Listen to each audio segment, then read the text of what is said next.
A bad RAG answer is not enough to debug.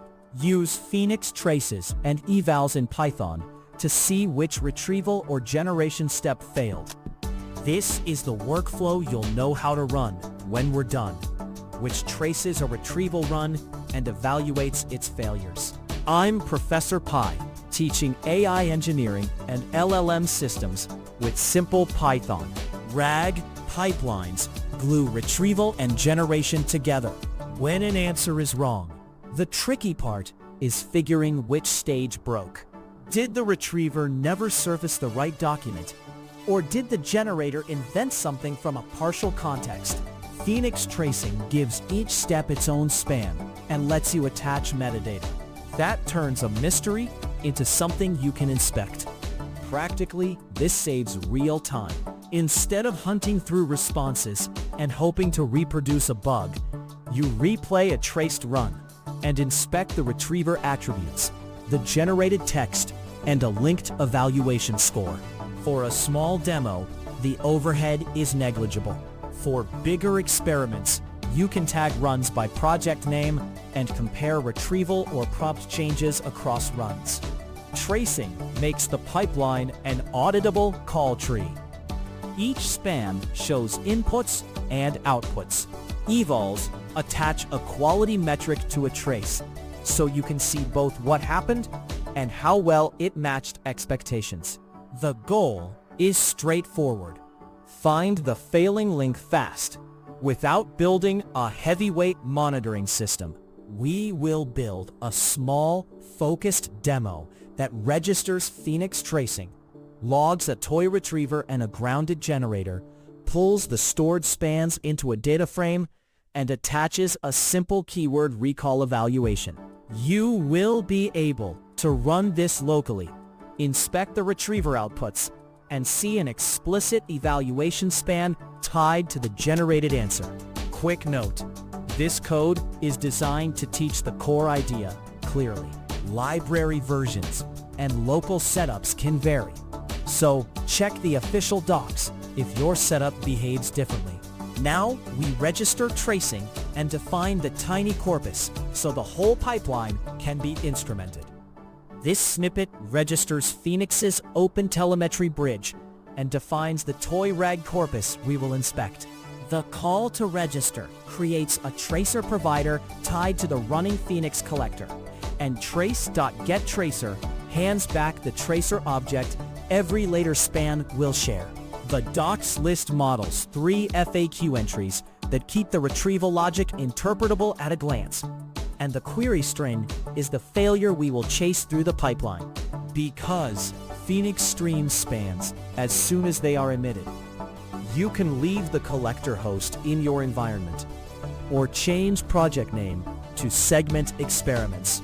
The print confirms tracing ready equals true, so instrumentation is primed for the next steps. The retriever gives us the first concrete signal, but we need to capture its inputs and ranked outputs to understand why a hit was chosen. So next, we wrap the retrieval in a span that logs the ranking and payload. This example wraps the retriever in a Phoenix span, so every re-rank gets logged with the query and payload. Inside trace retrieval, the query text is tokenized. A simple lambda scores each doc by keyword overlap, and the sorted call keeps the top k highest scoring entries.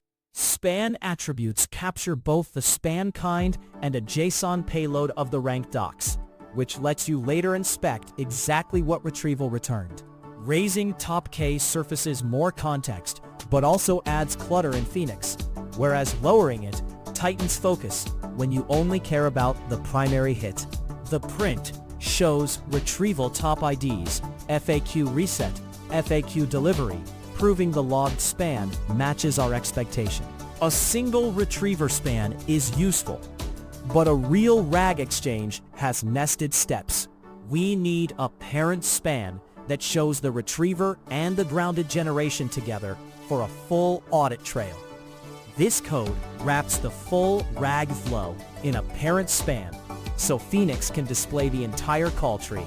Run RAG builds a chain span, invokes trace retrieval again so the retriever span nests properly, and opens a RAG answer span to mimic the grounded generation step. The answer uses the highest ranked snippet and logs both the generated text and the supporting documents, so downstream analyses can audit the context. If you increase trace retrieval's top K, you will notice longer context and slower answer assembly. But Phoenix will still make the deltas easy to compare. The print echoes generated answer equals recommend reset via reset password via email link, linking the span back to the user visible reply. Tracing is only useful if spans actually land in storage and are queryable. So we show how to fetch spans into a data frame and filter for retriever spans to inspect inputs. This snippet switches to the Phoenix Python client to prove the spans landed in storage. Client attaches to the same project that registered tracing. GetSpans data frame pulls every span into a pandas data frame, and the Boolean mask narrows the view to retriever spans only. The column string keeps the long attribute name manageable, while head3 ensures the output stays readable when many calls are logged. Increasing the head limit gives a broader sample if you need to inspect batch behavior or detect distribution shifts. The printed retrieval inputs list mirrors our tracked query, confirming the storage layer captured the retriever input.